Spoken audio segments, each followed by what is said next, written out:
Samantala ay tinuturing ng mga dayuhang nag-oobserba o foreign observers na pangkalahatang naging mapayapa ang nakalipas na halalan sa bansa. Kaugnay nito ay nirekomenda ng foreign observers ang pagpapaigting pa ng seguridad sa bansa. Si Aya Macalma sa detalye. Sa pangkalahatan, naging mapayapa ang nakalipas na 2013 midterm elections. Iyan ang naobserbahan ng mga foreign observers na nasa bansa ngayon.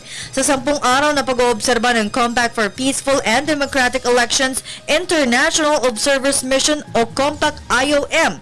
Ito ay sa kabila ng may mga naitalang karahasan bago at habang nagsasagawa ng eleksyon sa bansa. Ang mga foreign observers ay nagsagawa ng kanilang obserbasyon sa ilang probinsya katulad ng Cagayan, Cebu at ARMM, habang 4 sila nag-obserba sa Maynila. Anila, mapayapa ang eleksyon ngunit ang ibang problema tuwing eleksyon ay naroon pa rin, kagaya ng vote buying, political dynasty at mga magugulong voting precincts. In Mindanao region, we have observed the elections to be more peaceful than 3 years ago, so we are happy about this. But still the issues of the armed personnel within the voting place, even police inside the voting place, and not unauthorized personnel inside the voting place. So there the recommendation would simply be really enforce the laws that are already there to ensure the neutrality and objectivity of the voting place.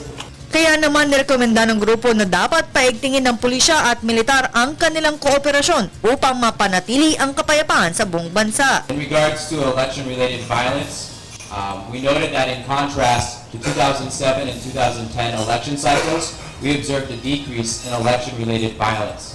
Yet we also saw that violence remained a tool for electoral campaigns. Dagdag pa ng grupo na dapat dumami pa ang mga impartial observers, kabilang ang mga media at civil society organizations upang maiwasan ang mga karahasan sa tuwing magsasagawa ng eleksyon sa Pilipinas. More stringent legislation addressing related violence. 2, an increase in the presence of PNP and military during and around the elections. And 3, an increase in nonpartisan observers and media. Isa rin sa kanilang nirekomenda ay dapat mayroong backup na PCOS machine sa bawat presinto. Nang sa gayon ay kapag bumigay ang isang PCOS machine ay hindi maantala ang botohan, kagaya ng nangyari sa ilang lugar. Naobserbahan rin ng grupo na dahil sa automated election ay naiwasan ang pandaraya.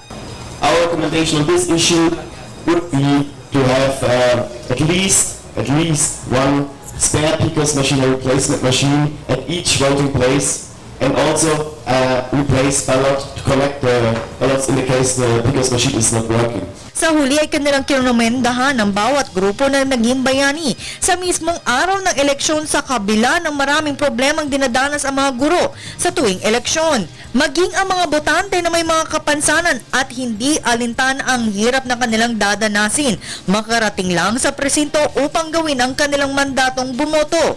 Isusumite ng grupo ang kanilang rekomendasyon sa mga kaukulang ahensya upang matugunan ang mga ito. Umaabot sa 33 observers ang dumating mula 6 na bansa at ito ang pinakamalaking grupong dumating para mag-obserba sa bansa ngayong eleksyon. Para sa Telebisyon ng Bayan, Aya Macalma.